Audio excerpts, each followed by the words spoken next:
د چینا د کامیابی راز او د پاکستان د بربادۍ راز دا چاته پته شته؟ هیڅ چاته پته نشته دی. نن درته بالکل په ثبوت سره په دې ویډیو کې خیم، خو ویډیو اخره پورې وګورئ. پهله درته د چینا د کامیابی راز خیم او بیا درته د پاکستان د بربادۍ راز خیم.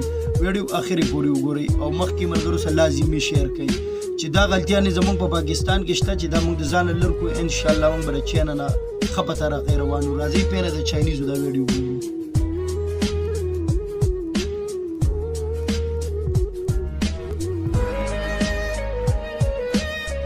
کله چې چاینیز په سکول کې سبق وایي که نه، چاینیز په سکول کې سبق وایي، هغوی ته د غټه ایل سی ډي لګېدلي د پلارانو هغه مزدوریانې ورته رامخته کوي چې ګورئ ستاسو پلاران یې دومره په سختو ګټي او په تاسو باندې دا تعلیمونه کوي، ځان وپېژنئ.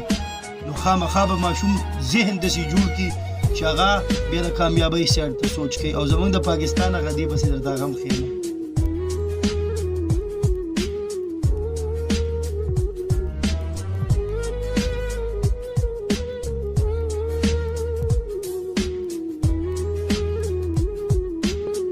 دا د چاینا د کامیابۍ راز چې کله ماشوم سکول کې سبق وایي نو پلاران ورته هغه مزدوریانې ورته ښیي چې ګورئ ستاسو دا پلاران ډېرې سختې مزدوریانې کوي، تاسو ځان وپېژنئ. او زموږ پاکستاني والله که رانه دوی ګټه وکړي یا رانه ترقي وکړي. دا واوره د دوی د سکول د ماشومانو دغه واورئ اوس.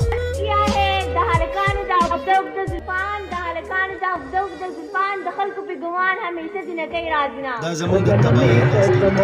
په ایماندارۍ که رانه څوک ګټه وکړي ګټه چا رانه ګټه وکړله که نه په پاکستان کې د ګورئ زموږ په سکولونو کې ماشومانو ته څه ښیي او په چاینا کې ماشومانو ته څه ښیي.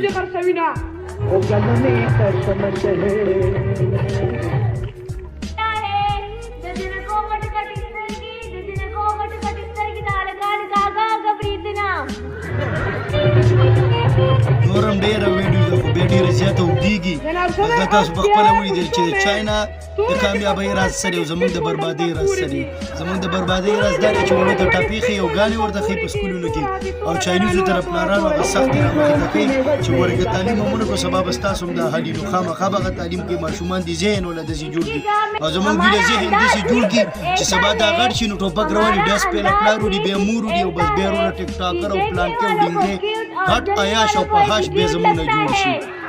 دا که د پاکستاني د بربادۍ راز و د چاینیزو د کامیابۍ راز و. ویډیو اوږدو کېدو ته نور ضرورت نشته، مخکې لازمي شیر کړئ چې دا غلطیانې خلک د ځان وباسي. انشاءالله زموږ ملک به بیا د هېڅ شي څخه کمی نه وي.